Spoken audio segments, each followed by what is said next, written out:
role of religion in our ever-changing world. From the News Channel 5 network, this is Issues of Faith. Welcome, everyone. Our guest today is the longtime spiritual advisor to President Barack Obama. Joshua DuBois is the former White House Director of Faith-Based and Neighborhood Partnerships. He's recently written a book that we are going to talk about, but I'm very happy to have you with us. Thank you. It's wonderful to be here. Thanks for having me. First of all, how do you become the spiritual advisor to the president? Well, when I first started working for Barack Obama, I had no idea I was going to be a spiritual advisor and send him a devotional every morning. I was just a young kid from right here in Nashville, Tennessee, but I was working on the 2008 campaign, doing outreach like lots of other folks around the country. And one day I thought, this is a guy who has a lot of different support around him. He's got policy advisors and political support, but I wondered who was thinking about his soul. And so I decided to send him an email. I got his email address and drafted up a brief meditation. It was on the 23rd Psalm, the first one, and I shot it off to him. And he wrote me back and said, Joshua, I don't know how you did this, but this is exactly what I needed today. Would you email these to me every morning? And 6 years later, I've been sending him these devotionals every morning. So that was when he was first running. He was a senator at that point. That's right. And he was thinking about running for president. That's right. And you were working for him from Nashville. Yep, from Nashville originally, and working for him out of Chicago and D.C., yeah. And his reaction was obviously very good. And so he asked you to do this every day? He did. It was an encouragement to him. It was a way for him to have a bit of an oasis, away from politics to start his day. And he wanted me to send them every day. And so I've sent over 1,000 of them since that moment. And you put it into a book, and we're going to talk about the book more in a moment. But are you a pastor, or is this just something that was important to you? Yeah, I was an associate pastor at a small church in Cambridge, Massachusetts when I was in college, a little Pentecostal church there. My stepfather's a pastor here in Nashville, presiding elder in the AME church, and I grew up in the church. But Jesus is probably my number one influence in my life, and my personal faith is very important to me, and so I just wanted to use that faith to help the president. So you sent these devotionals on a regular basis throughout the campaign, and then once you were in office, and you got this title, former White House Director of Faith-Based and Neighborhood Partnerships. That's you were right. around the president in many different moments. So I have lots of questions. Yeah. I mean, it's a fascinating topic. How comfortable would you say the president is talking about his faith? He's very comfortable, although he doesn't necessarily wear it on his sleeve. He's a committed Christian, but he cultivates his faith quietly and privately. He reads these devotionals every morning. He spends time in prayer with pastors in the Oval Office as often as he can. He has a nice little tradition every year on his birthday. He actually gathers a group of pastors to pray for him for the year to come. Now, these are all things that he does privately. He doesn't feel the need to shout it from the rooftops, but quite frankly, I'd rather have a leader that lives out a sermon than one who preaches one, and that's the kind of guy he is when it comes to his faith. Does he think it's inappropriate in some ways to shout it from the rooftops? I mean, there are some denominations, some Christians who do keep things more private and personal. In politics now, it seems like it's been the opposite. You need to really say it and say it again and be very overt about it. Does he think there's something inappropriate about that? Well, he thinks you have to be authentic to yourself. And so he thinks that the American people can tell when people are misusing their faith or just putting it out there for political gain. And he doesn't want to be that type of Christian. His personal faith is about his walk with Jesus and cultivating a relationship with God. And that's a private thing for him. Now, he does talk about his faith at certain occasions. Every year at the National Prayer Breakfast, he gives a wonderful speech about the role of religion in his life. But again, it's not something he necessarily wears on his sleeve. And why do you think there has been this continuing question or discussion about whether he's a Muslim and about his faith? I would say there's going to be a small but determined minority of the American people that are going to believe all sorts of untrue things about this president, and whether it's his faith or his background or where he comes from and so forth. Now, the fortunate thing is those folks don't carry the day. The American people elected him once and then re-elected him again, and so the vast majority of this country knows who Barack Obama is and what he stands for. They may disagree with him on some issues, but they know that he's a person of strong character, and so he doesn't pay too much attention to those who would mislead people about his faith. Do you think we are at a point in our politics now where faith has become a political weapon? And you've obviously been through some battles, and you've seen, I think, from a very interesting perspective. We know what happened in these most recent presidential campaigns. Where do you see us going?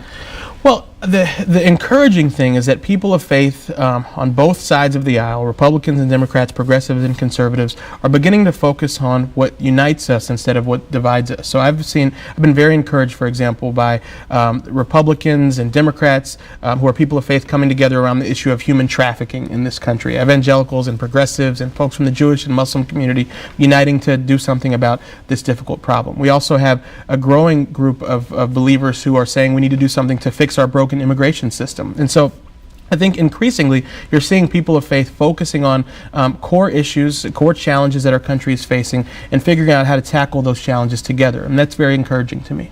Now, I mentioned you've written a book, The President's Devotional, and it's fascinating. So you have put together, and there it is, you've put together the devotionals that you sent the president on a daily basis. That's right. And there are also essays in there with kind of some personal points of view and that kind of thing.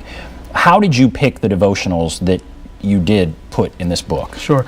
Well, I tried to weave together scripture with history and culture to make a point about our relationship with God. So you'll find lots of Bible in here, but also quotes from everyone from Johnny Cash to Fannie Lou Hamer to Abraham Lincoln. And I try to weave those together to inspire the president each day and hopefully inspire other people as well. And so I would open up a lot of books and do a lot of reading and listen to a lot of music. Nina Simone's in here, Bob Dylan, and others as well. But it's really a book about our relationship with God at first and foremost. What did you find that, I mean, you said you sent the first one to him, not knowing if he would even want it. That's right. And he responded, this answered a need in me. What did you find answered a need, or that the president, going through all the things he went through in the campaign and as president, needed in the devotionals? What were you seeking to provide? Sure. Well, there are a number of core lessons. One that I often came back to was resilience, being able to bounce back after a difficult time. There's a devotional that's from November 1st. It's about the great boxer Joe Louis and how he never stayed down on the mat for a full 8 or 9 count. He always jumped right back up. And so I use that to illustrate how we have to be resilient in this life in the face of challenges. Also, living in Washington, there's a whole lot of devotionals focused on how to love our neighbor, including people who are very difficult to love at times. And so talk about what we can learn from people like Abraham Lincoln about loving our neighbors. And so it's really eternal principles, things that are accessible to all of us, a way to start our day in a place that's disconnected from politics and the busyness of the day, and really focusing on what's eternal. And as the White House Director of Faith-Based and Neighborhood Partnerships, how close are you to the president? Do you see him every day? You're obviously sending him this devotional every day, but do you see him every day? Where is your office in relation to his? Sure. Just kind of what does that entail? Well, when I led the office, it was a pretty close relationship. The faith community was a significant part of President Obama's work, and he partnered with them on a regular basis on a range of issues. Again, everything from human trafficking to domestic poverty to job training. And so we worked with him regularly and obviously sent him these devotionals every morning. So it was a pretty close relationship. And in the book, you say you didn't always agree with the ultimate outcome. It sounded like you were able to argue a point, but you mentioned specifically about Obamacare and the use of contraceptives. That's something, there was a bitter debate. It sounds like internally. Yeah. Take us there. Well, yeah, it was a very difficult moment, and I walk through this in the book, a point of disagreement on an important policy issue. But actually, the lesson in that essay was more about how I learned to disagree with people, but still respect them and not question their motives and honor them, even when I had a dramatically different opinion about a very important issue. And that was a lesson that I really had to learn. I wasn't in the right place at first, but I moved towards the right place, and that's what I walk through in the book. And yes, you're right. I mean, you disagreed with what he decided and thought that he had been used by people that had an agenda. And you went in and said something to some higher up, and you got it was an interesting response. I mean, what did he say back? The response was that, as passionately as I felt about this issue, about religious liberty and about the faith community, there were people on the other side that felt equally passionate and would have been just as hurt if the decision didn't go in their favor. And that I have to realize that in this country, that disagreement is a place we're allowed to be, and I can't let myself demonize my opponents and question their motives just because I disagree with them. And that's a lesson that I learned. I should say that I think eventually the administration got it right. They made some adjustments to the contraception policy and that respected religious liberty and the rights of women, and I think it's in a good place now. But I had to learn a lot in that process. And you've been with him throughout a lot. What would you say have been the toughest moments of his presidency that have worn on him? Sure. I would say probably the toughest was Newtown, and going to try to comfort those families after that unimaginable loss of those children and teachers in Connecticut. I traveled with the president to Sandy Hook and met with the families after that horrible tragedy, and I saw the toll that it took on him, and more importantly, I saw what it did to those parents and that community, and so I would say that that's probably the toughest moment. That was a year ago this month. That was in December of this year, and or last December, and I've never seen him get emotional like that. The president in a news conference, and on that day, he did. Yeah. So that obviously, when you go with him, what do you do? Do you advise him on what to say? Yeah. Is there scripture to bring up here? Yeah. What do you do? Well, honestly, I just prayed. I mean, I really tried to seek God to provide me with whatever wisdom I could convey to those who are facing this unimaginable circumstance. And you just tried to be there. You tried to hold moms closely and look dads directly in the eye and hear about their children that they had lost. And the president did use scripture to try to comfort the nation in the speech after he met with those families. So it was just sort of a ministry of presence. Wasn't nearly enough for people who were facing this loss, but it was as best as we could do. There's so much about Washington today that doesn't seem faith-based. Yeah. It is such a divided and sort of bitter place where there is such acrimony on both sides. How do you introduce faith into that? And does that acrimony and bitterness push faith aside? Yeah. I would say the same challenges that people are facing in Washington, people are facing around the country.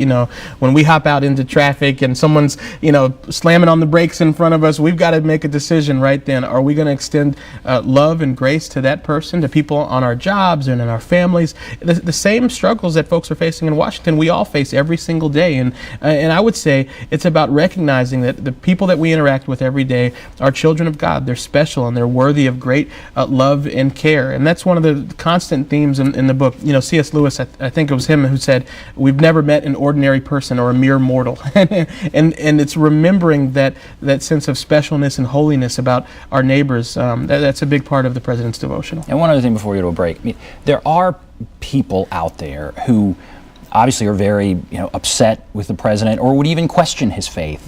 What would you say to them? I mean, you certainly know the president in a way that most of us will never have a chance to, but if there are people out there that are opposed vehemently or even go so far as to question his faith, what do you say? Well, the facts of the matter is I've known President Obama for years and I've prayed with him. He's a committed Christian and his faith is an important part of his life. But the way he lives out his faith is really, in his character and his integrity. The fact that he's a good husband, a good dad to Malia and Sasha. And, and I would say you can disagree with the president on important policy issues, but I think there's a lot there to respect about him as a person, just like there's a lot to respect about every single one of us. And so I would say, really think of him as a human being, as a man who has certain strengths and certain weaknesses, but as someone that we can find some common ground with. So I want to take a break. We'll come back. We'll talk more about the book, The President's Devotional, and some of your reflections in there. We'll take a break. Be back right after this.